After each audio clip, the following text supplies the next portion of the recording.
يا علي. نعم حافظ. كويس. اوقات بتبعت لي كميه مجموعه زبالات اللي راكب الكويت اللي جاي ده، ما تبعت ده بقى انا بعته لاحمد عزت، مش هقدر ما انا بعته له بس. كويس. يعني الناس دي يشوفوا لهم صرفه يجتمعوا مع 100 مع 20 30 واحد. الراجل بتاع الكويت اللي جاي. لا انا بقول على التاني ده البرنامج ده. برنامج لا، والراجل بتاع الكويت ده ده كل واحد يقول لك شرف ده كلمني النهارده. عايز يجي يقابلك. بعت لي ايميل. ده هو في الكويت لسه ايه؟ لسه في الكويت.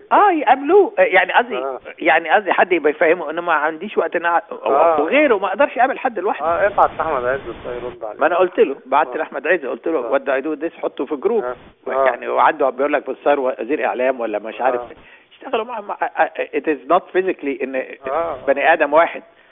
وبعدين كام حاجه كانوا هيعملوا مش عارف غدا بتاع عشاء فاند ريزنج، والشباب دول مش عارف الشباب البيزنس هيعملوا حاجه تانية هبقى اروحهم. مش بطال دول يعني. المهم والعبط عاملين بيقول لك حاجه اسمها حوار وطني. فاكر سمعنا من كام يوم لقينا عايده بتكلم واحده بتكلمها من كام ساعه بتقول لها بكره يجي، يعني لو الدكتور محمد يجي عاملين دوله حوار وطني بكره الساعه 6 بعد الظهر. مين طيب؟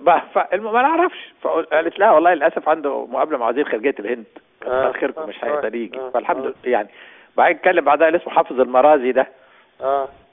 فقال عاملين البتاع. انا كنت زي ما سمعنا كده يعني بيقول لي دول، قال لي عادي يعني ما كلمتوش. فقالت له ده في اجتماع. بعدين كلمت تاني قالت له انا قلت تقول ان انا عندي اجتماع بكره يعني مع الخارجيه مش قال هو اصله هيبقى المودريتور بكره وعاملينها على كذا يوم، على 5 ايام.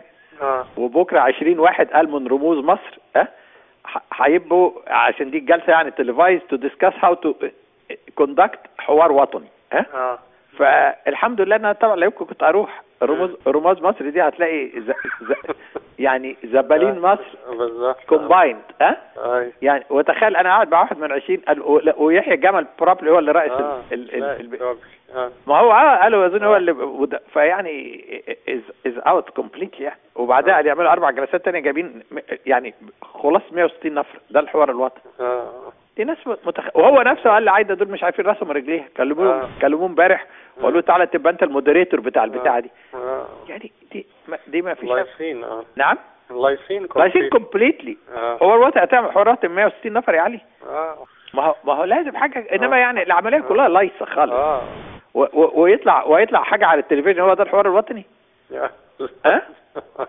يعني ده حاجه زي اللي بيعملوها ايام عبد الناصر برضو.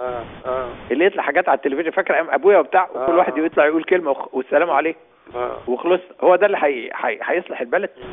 ولا يمكن كنت اطلع كويس ان ابراهيم عيسى كان صرخ وموت يعني. ولا يمكن اطلع مع 20 حمار من مصر. ما فيهاش 3 رموز ولا بني ادم.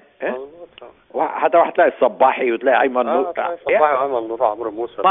اي دونت ثينك عمرو موسى هيروح لانه ده امين عام جامعه عربيه. يروح ازاي؟ يعني انما هتلاقي كلها اشكال من هذا القبيل. يعني اتصور يعني ايا كانوا مالوش اروح اقعد مع 20 واحد ولا عاوز اقرب من حوار وطني. نعم. ولا تقرب منهم ولا قرب منهم خالص. راديو اكتف يعني ولا حوارات ودعوه وفي نهايه المطاف ليس لهم اي قيمه. كله الجيش قاعد زي ما قلت قاعد بيشتغل لوحده يعني.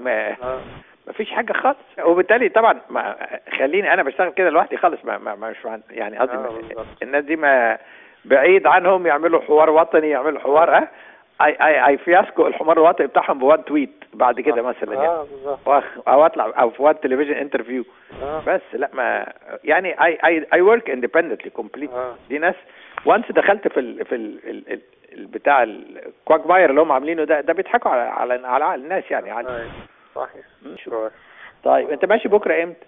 بعد الظهر الساعه 6. طيب هنتكلم بقى بالله ان شاء الله. مع السلامه.